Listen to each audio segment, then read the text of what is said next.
Represented by La Lens TV.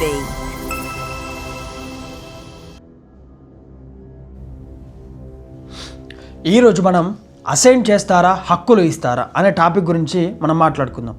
అయితే విషయం ఏంటంటే ఇక్కడ ఈనాడులో వచ్చినటువంటి కథనం ప్రకారం మనం ఇక్కడ చూసుకున్నట్లయితే ఏం చెప్తుంది, ప్రభుత్వ భూములు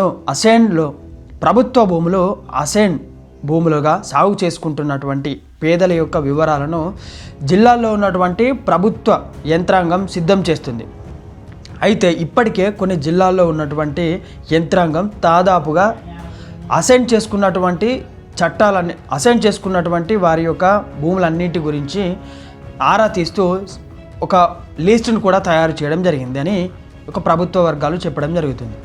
అయితే ఇక్కడ విషయం ఏంటంటే, ఉమ్మడి రాష్ట్రంలో ఉన్నప్పుడు తెలంగాణ ప్రాంతంలో 21.36 లక్షల ఎకరాల భూమిని పేదలకు పంచడం జరిగింది. అయితే చాలా జిల్లాల్లోని ఆ భూముల యొక్క క్రయ విక్రయాలు కూడా జరిగాయి. అయితే విషయం ఏంటంటే, క్రయ విక్రయాలలోని హక్కులు లేకపోవడంతో పేదలు ఎంతో కొంత డబ్బుకు అమ్ముకోవడం జరిగింది కొంతమందికి అసైన్ చేసినటువంటి భూములను.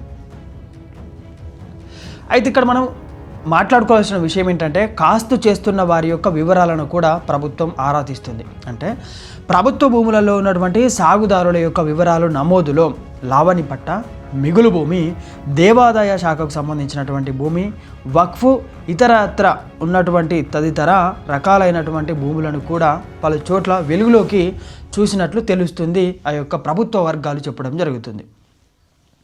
అయితే ఇక్కడ మనం హైదరాబాద్ మినహా ఇతర జిల్లాల్లోని 2.41 లక్షల ఎకరాల భూమిని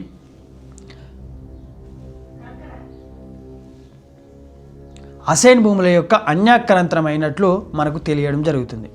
అంటే అసైన్ భూములను అన్యాక్రాంతం చేస్తూ ఏండ్ల క్రితం గుర్తించడం జరిగింది. ఈ భూములలో ఇప్పుడు ఉన్నటువంటి నిరుపేదలతో పాటు ఇతరులను కూడా ఉన్నట్లు అప్పట్లో వెల్లడైంది. అయితే తాజా పరిశీలనలో భాగంగా ఈ యొక్క విస్తీర్ణం పెరిగే అవకాశాలు ఉన్నాయి.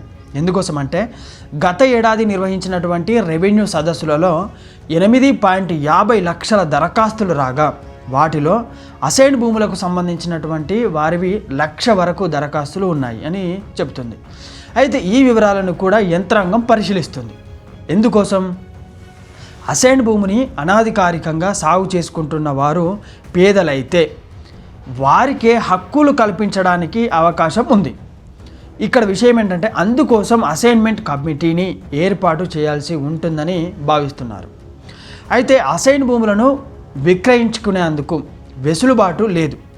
ఇతర రాష్ట్రాల్లోని నిర్దిష్ట వ్యవధి తర్వాత క్రయ విక్రయాలు అనేవి ఆ యొక్క హక్కులు అనేవి కల్పించడం జరిగింది. అంటే ఇక్కడ 1958 జూలై కన్నా ముందు అసైన్ భూములను పొందిన వారు క్రయ విక్రయాల యొక్క హక్కులను వర్తిస్తాయని 2014 మార్చిలో హైకోర్టు రిట్ పిటిషన్ వేయడం జరిగింది. అయితే ఇక్కడ మనకు రిట్ పిటిషన్ నెంబర్ కూడా ఇవ్వడం జరిగింది. రిట్ పిటిషన్ నెంబర్ వచ్చేసి 15438/2012. ఇది రిట్ పిటిషన్ అంటే ఇది. అయితే ఇక్కడ విచారణలో ఉన్నటువంటి ఈ విచారణలో తీర్పు ఇచ్చింది. జూన్లో రాష్ట్ర విభజన జరిగింది. ఏది, తెలంగాణకు ఆంధ్రప్రదేశ్కు రాష్ట్ర విభజన జరిగింది. అయితే రాష్ట్ర విభజన జరిగినప్పుడు ఆ తీర్పు అమలు కాలేదు. ఆ తీర్పు అమలు కాకపోవడంతో భూ బదిలీ నిషేధ చట్టం అయినటువంటి POT చట్ట సవరణ, దాని నెంబర్ వచ్చేసి 12/2018ను అనుసరించి నిరుపేదలకు 31వ తారీఖు 12వ నెల 2017 లోపు డబ్బు చెల్లించి అసైన్ భూములను కొనుగోలు చేసిన వారు ఉంటే వారి యొక్క పేరుతో క్రమబద్ధీకరించాల్సి ఉంటుంది. అయితే వీటి అమలుపై దృష్టి పెడితే పేదల హక్కులకు సంపూర్ణ హక్కు లభిస్తుందని ప్రభుత్వం భావిస్తుంది. అయితే ఇదంతా కూడా ఈనాడు పేపర్లో వచ్చినటువంటి కథనం ప్రకారం మనం మాట్లాడుకోవడం జరిగింది. అయితే ఇంకా భవిష్యత్తులో కూడా అసైన్ భూమికి సంబంధించినటువంటి విషయాలన్నీ కూడా మనకు వివరాలతో పాటు క్లియర్ కట్గా మనకు వచ్చే అవకాశాలు ఉన్నాయి.